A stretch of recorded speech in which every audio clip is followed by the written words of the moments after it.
Dati may nag-aalok sa akin ng ganyan pero hindi ko binili. Hindi ko kasi alam na maganda. Oh, parang umuusok pala itong... So ngayon ko lang napansin na super ganda pala ito sa malapitan. So dito yung volume ng kanilang mga halaman. Gusto ko siyang malaman kung anong klaseng kubo yun. Dito ka from the very nature.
Magandang araw sa inyo mga ka-From D at welcome back sa Certified From D channel. Ngayon po ay ipapasyal ko kayo dito sa barangay na pinanggalingan ko dito sa Barangay Hinurangan, Lagunoy, Camarines Sur. At ayun, dahil ginagawa ko pa yung garden ko, pansamantala ipapasyal ko muna kayo sa ibang garden. So nakikita nyo baka from D yung nasa background ko sa likod, ayan, pupunta natin yung napakalaking garden doon at syempre matutuwa kayo pag nakita nyo. At yun nga, nandito na ako sa malapit at syempre excited ako na i-feature yun dahil matagal ko nang nakikita yun at syempre napakaraming na rin na nakakapunta doon at syempre malilibang din kayo sa mga makikita nyo din. Napakaganda ng nature. Kung dati walang pumapansin sa lugar na ito pero ngayon parang palaging tourist spot na siya ngayon. Halos magkakasalubong palagi yung mga visitors dito, nagpapang-abot, but isa lang naman ang pinupuntahan dito. Siyempre yung bahay na may garden, then yung nature, saka yung views. So, dito sa lugar na ito, palagi kung may nakikitang nagpipicture-picture katulad nung kanina pagdating ko, sobrang dami ng mga nagpipicture sa group sila. So ayun kasi ka-Promdi, sa view ba naman yan, kung hindi pa kayo ma-inlove sa lugar na ito, at syempre napakaganda at very refreshing talaga. Yun na ang sadya ko dito ay ipakita sa inyong napakagandang garden doon sa nakikita nyong bahay na yon. Ayan po mga ka-Promdi, excited na po akong daling kayo doon sa napakagandang garden at hope na magustuhan nyo at ma-enjoy yung pag-viewing sa nature, sa garden, sa mga plants and landscaping. Tara, let's go! So ayun mga ka-Promdi, dito pa lang sa sa taas, bandang taas, makikita nyo yung napakagandang landscape at siyempre lalapitan natin yung mga halaman at busisiin natin kung ano ba yung mga halaman na yun dyan sa baba na nakikita dito. So ayan. Dito pa lang nakikita ko na yung napakaganda at maaliwalas na mga halaman. So ito yung legumes ka-Promdi na pag nainitan gumaganda yung kulay niya at nagiging yellowish. So sa ngayon parang ngayon pa lang siya kasi hindi masyadong mainit dito sa lugar niya at syempre maliit pa lang siya. So once na lumaki na siya, napakaganda niyang tingnan. Mayroon din silang mga roses dito. So ayan. At syempre yung talisay na kulay green. Iba yung talisay nito ka-Promdi, kulay green. Mas madali itong lumaki. Mas madaling lumaki yung talisay na yan dahil hindi ko alam kung bakit mas madali siyang lumaki. At maganda rin naman siyang tingnan, katulad niya nakikita nyo, napakabilis lumaki talaga niya. Yung variegated na African talisay talagang napakatagal taon bibilangin para makita nyo na ganito kalaki. So ayan. So ayun ka-Promdi, mayroon din silang dunyalos pero hindi pa siya masyadong lush. At ilang piraso pala yung bulaklak niya pero marami siyang pausbong or coming na mga flowers na magbibigay sa kanya ng makulay. So nako-curious ako dito ka-Promdi, minsan nakakalimutan kong pangalan nito. So ayan. Ang alam ko dito ka-Promdi yung black na tinatawag, black na maple. Black Japanese maple. So ayan, napakalago niya at siyempre nakakaganda ito sa bakuran, lalong-lalo na maganda yung landscape nyo katulad nito na very mga stones katulad sa aking Rockstones garden. So ayan, napakaganda ng mga pagkausbong. So ayan, ang tatabangan ng Japanese maple dito. So Japanese or black Japanese maple ito ka-Promdi. So yung hindi nakakaalam. So ay napakaganda. Dati may nag-aalok sa akin ng ganyan pero hindi ko binili. Hindi ko kasi alam na maganda. At ito nga nung nakita ko dito na super lago siya at napakagandang tingnan. So parang nagsisisi ako bakit hindi ko siya binili. So ayun. Napaka-cozy ng place dito ka-Promdi, napakaganda ng halaman at syempre mapresko yung hangin, maliwanag. At very cozy talaga. Nakikita nyo sa paligid. At dito naman ka-Promdi, very interesting ito ka-Promdi yung pagkaayos ng or pagka-sitting ng mga stones dito. Pwedeng lagyan ito ng halaman at the same time pwede rin siyang upuan. So double purpose ka-Promdi. Napakaganda nga ng tingnan dito at parang very refreshing. Parang katulad sa Benguet province.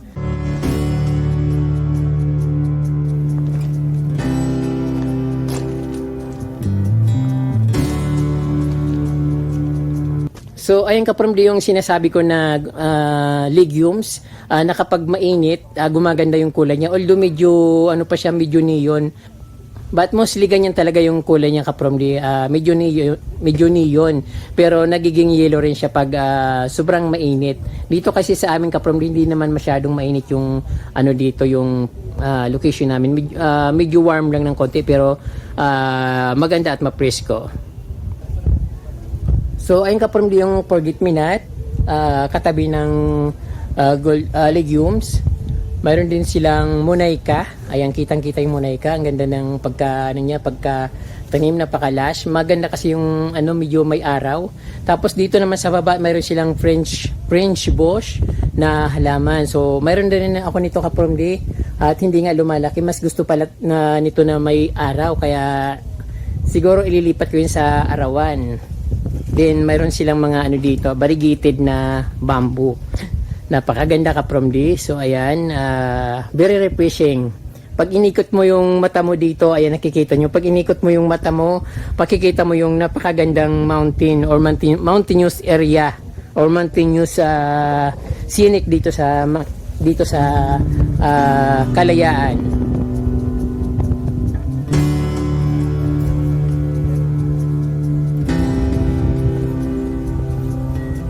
So ito naman ka-from yung silver na yellow bell, napakagandang tingnan. At syempre, maliit yung dahon niya, parang hindi kailangan ng maraming space pag ganito yung ano mo, yung yellow bell, at hindi naman siya masyadong gumagapang. Mas maganda ngayon ganito yung parang pinuputol din, magsasanga-sanga. So sana all may ganyan. Then ito naman yata, I think ito yung melendres, pero wala pa siyang dahon, wala pa siyang bulaklak. So dito sa baba yung French bush na nakikita natin. Then meron silang mga Vietnam rose with kutsarita na kulay pink or red na may yellow and green. So ayan, ang daming kulay. Tapos mayroon silang mga ayan, croutons na yung malilit yung dahon. I think meron ako nito. Ang dami ko nga nito pinagpuputol ko, pero wala pang mga yelo-yelo na ganyan. Wala kasing init dun sa bahay ko. So ayan, mayroon din bulaklak yung kanilang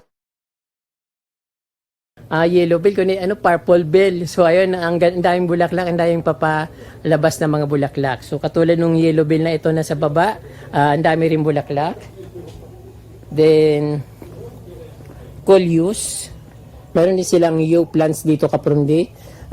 Hindi ko alam na namumulaklak pala ito, parang parang umuusok pala itong yew plants na ito or maki plants. So ngayon lang ako nakakitang may bulaklak siya.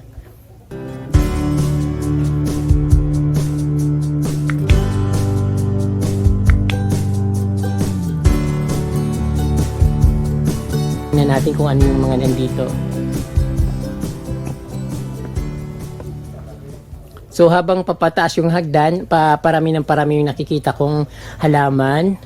At ayan, mga yellow bells, kutsarita. At ito, I think ito yung morning glory. Sinasabi ko dati yung morning glory, yung Mexican pitonia. Pero I think ito yung sinasabi na morning glory kasi yung bulaklak niya, ayan, kulay purple. Then sometimes nagkamali ako dati, sinasabi ko na yung Mexican pitonia is morning glory. Then ito naman kapramdi, meron ito dun sa may malapit sa ilog. Namumunga ito ng parang strawberry. Hindi ko lang alam kung strawberry o parang sili yung bunga niya.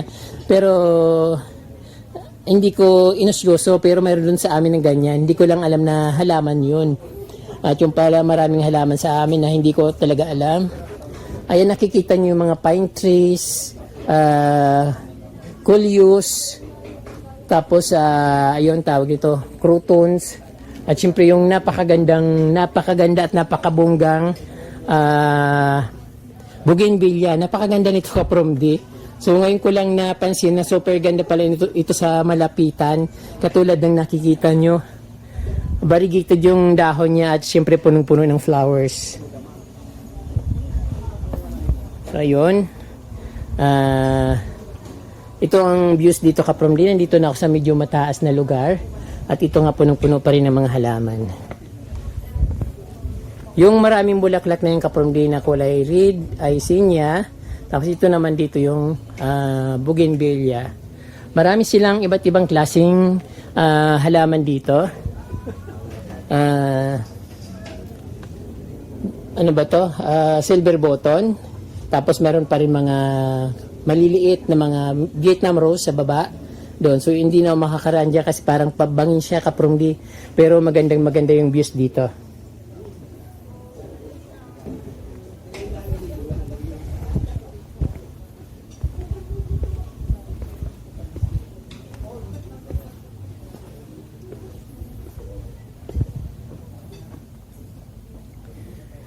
So ayun, napakalawak ng garden na ito. Gusto kong usyusuhin lahat. Pero wala akong nakikitang ano dito, yung imperialis, pero mas maganda yun sana dito kung mayroon imperialis dito kasi yung ano dito, yung araw talagang tumatama sa halaman.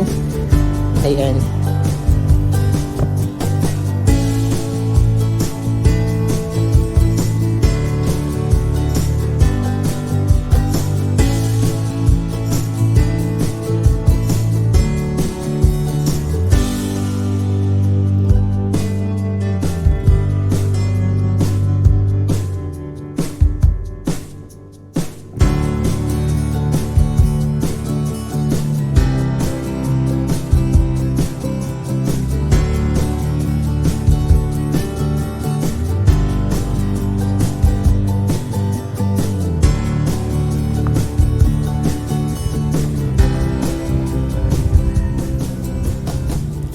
So dito mayroon mga bagong tanim na daisy.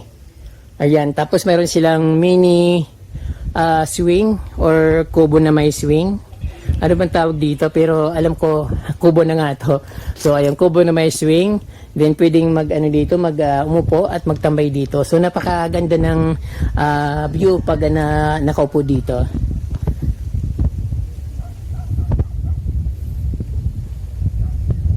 Mga ano yung kapamdi, yung mga halaman yung maliliit sa baba ay mga kutsarita na kulay green at may Vietnam rose na mix, tapos may pula na kutsarita rin. So yung mga maraming puno-puno na maliliit na yung kapamdi, mga kalamansi yan. Kalamansi, din mayroon silang maliit na kawayan, bonsai na bambo. Yun ang ilog sa Kadaraklan bang tawag dyan, or Hinurangan River. So makikita natin yan, papunta yan sa dagat syempre. Then medyo malayo ito sa bayan, mga I think nasa 2 to 3 kilometers yung layo nito sa bayan. At ayan, puntahan natin yung mga tanim-tanim dito.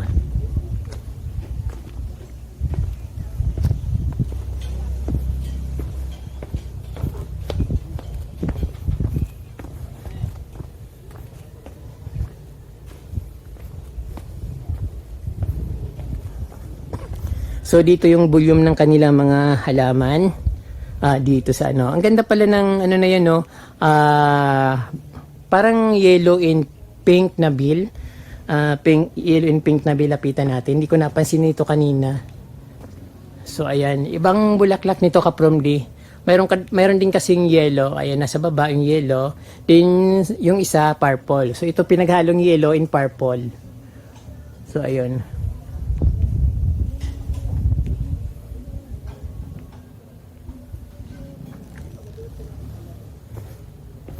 I think ito naman yung kapromdi, parang passion fruit. Ayan, may bunga siya, passion fruit. Ayan, muntik na mahulog. So ayan, maraming bunga yung passion fruit na nakatago sa mga puno-puno niya. Ayan, so nakita natin yung kapromdi. Ayan, madilim dito sa ilalim pero mukhang maprisko.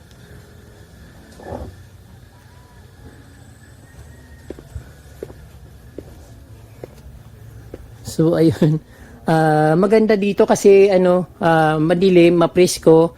Kaya lang baka mayas dito.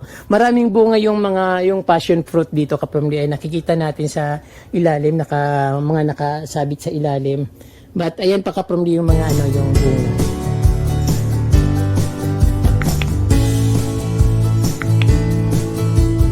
Ito yung mga kapromdi, ito yung mga nilalagay sa mga decor. Halimbawa yung mga santa na pag pinaparade nila or pinoprocession, may mga ganito, tapos may something na mga ferns na kasama. So ayan, ang ganda. Akala ko nito pag nasa taas parang yung mga damo na tumutubo. Tapos ayun, sabi ko bakit hindi kaya binubunot yung nakita ko kasi nung isang araw may mga naglilinis dito. Sabi ko bakit hindi ito binubunot, yung pala halaman ito kapromdi. Ayan yung dito, garden, kalamansi, may mga pinya, meron silang pineapple, marami. At yung kalamansi may mga bunga na, pero hindi pa naman yata anihin ito. So ayun, may mga bunga na yung kalamansi. Ito pa lang yung nakita kong maraming bunga, pero yung iba may mga bunga na rin, pero yun hindi ganun karami. Ito lang yung maraming bunga. So ayun. Ang mga pineapple.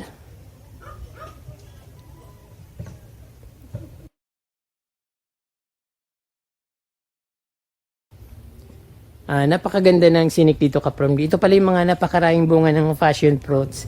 So hindi kasi pansin doon sa taas. Dito yung volume ng mga bunga niya. Oh. Ayun. Hindi ko alam kung anong kulay ang hinog nito.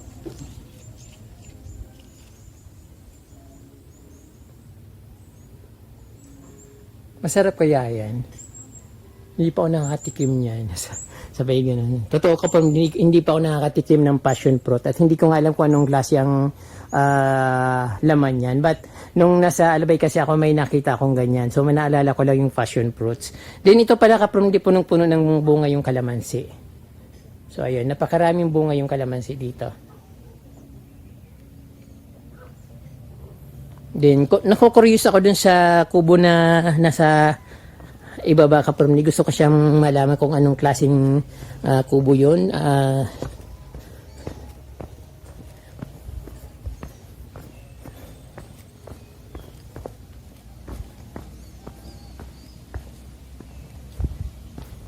So medyo matarik yung daan dito. Buti na lang walang ulan. But alam mo, katapos lang ng ulan, basang-basa pa nga yung lupa. Pero wala naman putik. So okay lang naman bumaba dito. So ayun. Ang dito, kapramdi yung dabis dito, yung yung views. So ayun, meron palang tao dito. So dito yata natutulog yung mga tauhan dito sa sa taas, sa Kalayaan. Din ayun, or sila yung nag-aalaga ng garden dito. So hindi na ako pupunta kasi nakita ko na may tao. So hindi naman pala siya parang kala ko yung bahay na pwedeng mag-accommodate.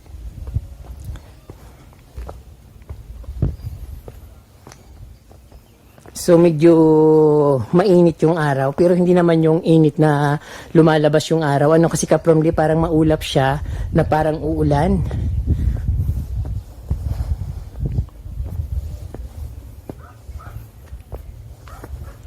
So hindi to na ako dadaan sa ilalim. Masyado naman mababa yung pagkaano nito. Dapat medyo tinaasan para hindi yumuyo ko yung dumadaan dito.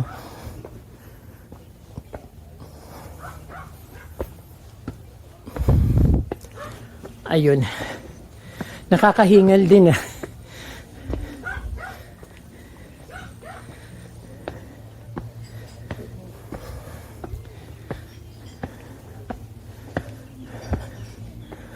Ay, nakabalik din ako dito sa taas.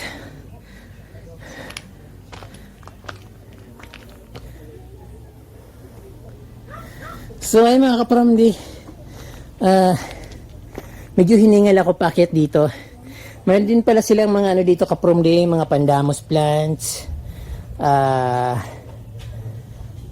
bromeliads, mayana, at meron mga Mexican petunia.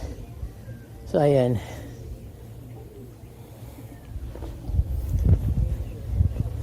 So pag nagawi kayo dito kapromdi sa Barangay Hinurangan, dito sa bayan ng Lagunoy, ay makikita nyo ito dito, yung Kalayaan Coffee Shop na nagsiserve ng coffee. At syempre pwede kayo magpa-picture dito, si Malakas at si Maganda.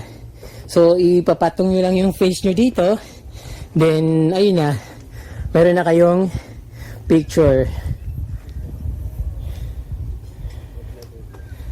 So ayun mga kapromdi, may Mexican petunia, ang maraming pang halaman dito sa bandang baba. So meron din silang African talisay, pero maliliit pa.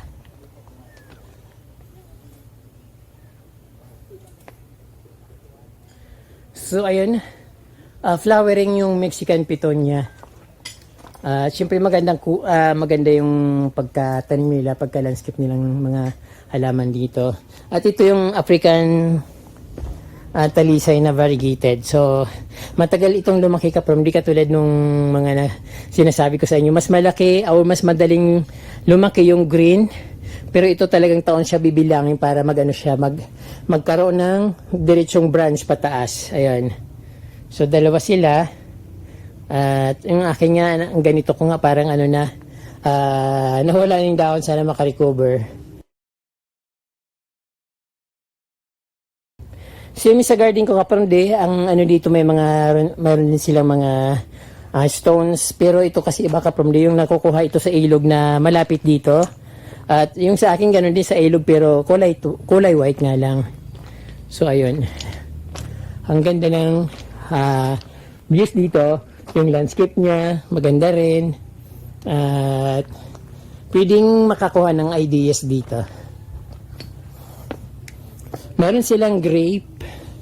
Ayan, may bubong yung grape nila. Pero alam ko hindi naman kailangan bubungan ng grapes. Kasi nga siya, nakikita natin sa Greece, sa bansang Greece, mayroon sila mga grapes. Wala namang bubong.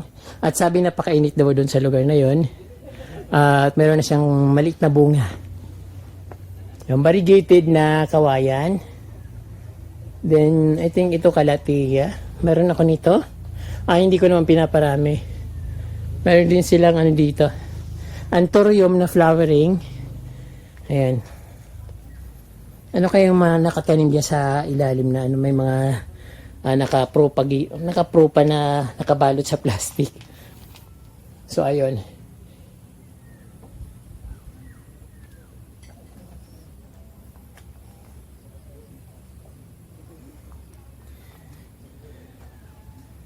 So, yan ang views dito kapromdi.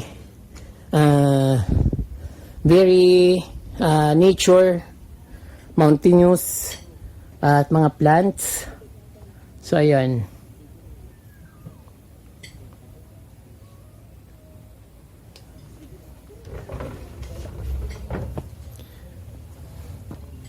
Yellow bell, melendres na wala pang flowers, Anastasia, picara, and picara, calathea, and variegated na bamboo. Dito sa kabila, Mexican petunia, picara, and mga pandanus. So ayan ang mga halaman dito.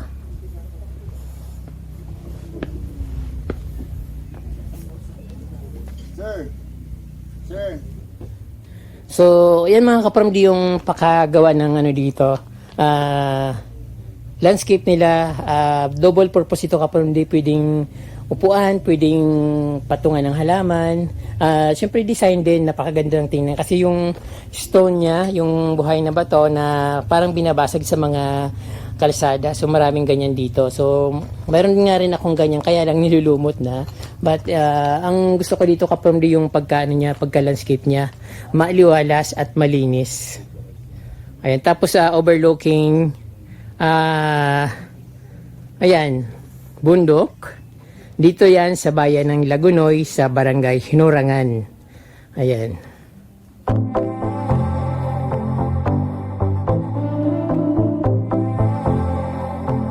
So ayun mga kaparmdi, malapit ng umulan kaya umakit na ako dito sa taas. So nakikita nyo naman yung scenic dito, napakaganda. At ayan, kitang-kita yung kanilang garden. Sa baba.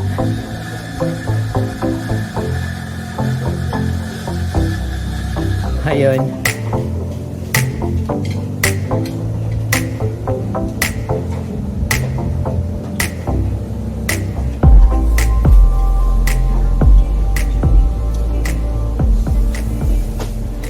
Ayan mga kaparmdi, biglang bumuhos ang malakas na ulan.